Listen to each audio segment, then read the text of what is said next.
beginning of Chapter 1 introduces us to the busy lifestyle that having a career in PR entails. Having a wide variety of skills that include writing, reading, listening, being organized, time management, and strong interpersonal abilities are just some of the things a PR professional needs to do well. As we begin this lecture about the chapter, I want to draw your attention to page 25 in the textbook. Page 25 offers a good checklist that you can do on your own time. The checklist outlines key characteristics a PR professional needs in order to excel in the field. I encourage you to fill out the checklist to see where you stand. If the checklist suggests you have what it takes to excel, great. If not, don't worry. Now you should have a better idea of what you need to be a good PR professional, and now you know that there are things you can work on in the future. Today I have a few slides with key concepts and terms from the chapter that I want to go over. While all of the reading in the textbook is important, these slides will highlight what I feel are the concepts that you should definitely know. Let's begin by going over what the key characteristics of public relations are. Chapter 1 outlines 5 key characteristics of the public relations field. The first key characteristic is that it's multifaceted. And what this means is that PR professionals now have to have several skills upon entering the field. They have to be good at using different computer programs, have strong writing skills, and be adept at using social media. No longer can you just be good at one skill, such as writing, to find a place in PR, but now you have to know a variety of skills in order to excel. The second key characteristic is that PR is a growing field. There are about 300,000 people in the industry, and there's a projected 24% growth through the year 2018. The third key characteristic is that it's relatively recession-proof. Currently, there's around a 9% unemployment rate in the United States. In public relations, however, the unemployment rate is less than half of 1%. PR is also a global industry. There are about 3 million practitioners worldwide. There's been a large growth of international professional organizations, and there's a particularly strong growth in Asia. The fifth key characteristic of PR is that there is a large academic program enrollment. There are about 600 academic programs that offer courses in PR. There are over 30,000 majors in the U.S., and academic programs are also growing internationally. Scholars over the years have come up with literally hundreds of different definitions for the term public relations. The textbook offers one particularly strong definition that we'll use as our definition throughout the term. That definition of PR is a communication function of management through which organizations adapt to, alter, or maintain their environment for the purpose of achieving organizational goals. This definition is strong because it emphasizes open, two-way communication and mutual understanding between an organization and its publics. While I encourage you to memorize this definition, the textbook also offers key terms to understand public relations, which we'll discuss on the next slide. There are 6 key terms that the textbook offers in order to better understand what public relations is. The first is that PR is deliberate, and what we mean by this is that PR activity is intentional. It is designed to influence people. It's also meant to provide information to publics and to obtain feedback from those affected by PR activities. The second key term is that PR is planned. PR activity is organized, researched, and analyzed. There's a lot of time and effort that's put into planning public relation campaigns. The third key term is performance. PR activity is based on actual policies that an organization has, and it must be responsive to public concerns within those organizational policies. The next term is public interest. PR activity should be mutually beneficial to the organization and to the publics that they serve. Oftentimes, organizations have people known as shareholders, or people who devote a lot of money to an organization. PR professionals have to make sure that they balance the needs of the shareholders with the needs of the public at large. The next key term is two-way communication. PR is not just about disseminating information, but it's also about listening and engaging in conversation with various publics. And the last key term is management function. PR needs to be strategic, and it needs to be part of the decision-making by top management.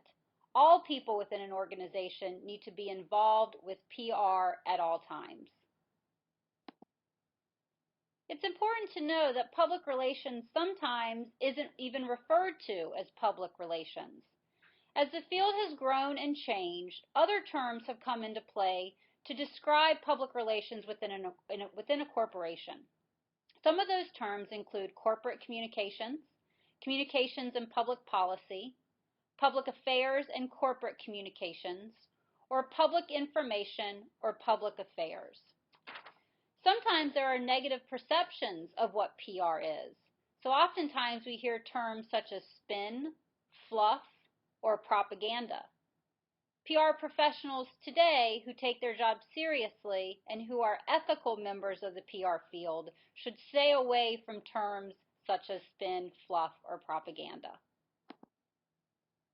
The textbook offers two popular approaches on how to explain public relations.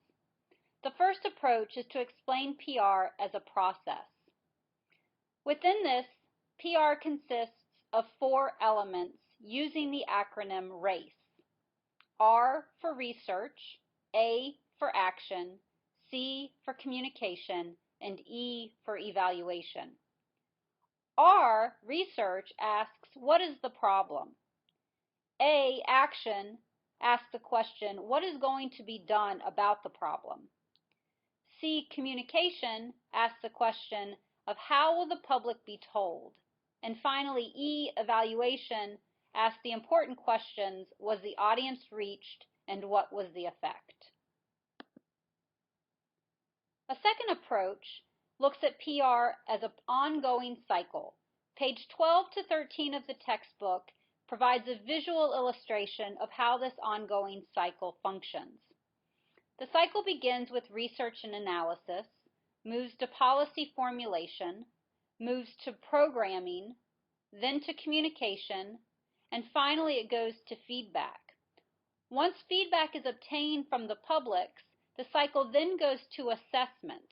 Assessment brings us all the way around back to the beginning, which is the research and analysis segment of the cycle. The assessment function can be used on the same campaign if changes need to be made to make the campaign more effective. Or the assessment can be used on new campaigns that are undergoing research and analysis to better new campaigns based off of past information. As you begin to learn what public relations is, it's important to learn what it is not. The textbook does a good job of differentiating public relations from the fields of journalism, advertising, and marketing. We'll begin by looking at the differences between PR and journalism. The textbook offers four ways that these two fields differ. The first is the scope. PR professionals have to be more multidimensional, while journalism involves just media relations and writing. The objectives of the two fields differ as well. While journalists gather information to inform their audience, PR professionals do the same thing, but they gather information in order to persuade. Journalism tends to be more neutral, while PR tends to be more persuasive. The third difference is the audience. Journalists write for a mass audience, while PR professionals write for carefully selected publics or audiences. And finally, the channels differ for both of these fields. Journalists usually use one channel to disseminate their information, usually through the newspaper or the website that he or she works for, while PR professionals use a combination of media outlets to disseminate information. They can use a variety of websites, newspapers, podcasts, blogs, or even trade journals. PR is also different than advertising. While both use mass media in order to disseminate information and messages, the format and the context differ between the two. Within public relations, material is prepared by PR professionals, and that material appears as a news item or feature story in the mass media or online. Advertising, however, tends to be a paid space and is directed towards consumers of goods and services. There is more of a consumer and exchange of goods associated with advertising, while PR cares more about the relationships or communication of messages. And finally, the textbook differentiates between PR and marketing. These two areas are very different, but they do have some areas that can overlap. A broad understanding of the two is that marketing focuses on business exchanges, while PR focuses on relationships with publics. The textbook offers 4 clear differences between the two. The first is the objectives. Marketing wants to sell products, while PR wants to create relationships. The second is the audience. The primary audience for marketing are consumers and customers, while PR deals with a broader array of audiences. The third is competition versus opposition. Marketing tends to focus on competitive solutions. They ask questions such as, can we drop the price? Can we improve the packaging? While PR tends to focus on the opposition to a product. No one will buy a Toyota no matter what the price they sell it at if consumers don't trust the brakes. A PR professional would look at how to restore confidence in the Toyota product. And finally, role in management. Marketing deals with the position of a product in the market and the sale of that product, while PR deals with all departments to advance the business goals and objectives of an organization. Although there are differences between PR and journalism, advertising, and marketing, companies today are taking a more integrated approach to combine these areas. Many companies do not always differentiate between what each of these areas does, but you need to know how PR differs, so if you plan a profession in the field, you can separate your skills, but also use them to add to what the marketing, advertising, and journalism department are doing. The end of Chapter 1 offers essential career skills for public relations.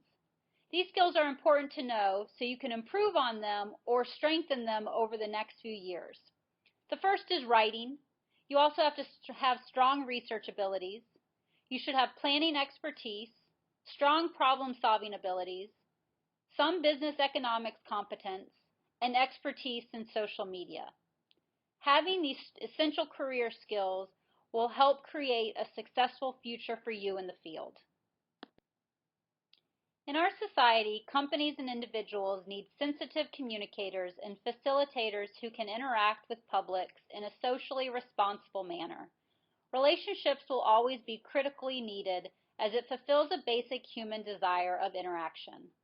Public relations professionals should always strive to create and maintain relationships with their publics for the best of everyone involved. Today we talked about characteristics of the field, definitions of PR, how PR is a process, and how it differs from marketing, journalism, and advertising. I hope this beginning chapter starts to provide a foundation of what the field is and gets you excited to find out a little more about the history of the field. The history of PR is what we will discuss in the next lecture.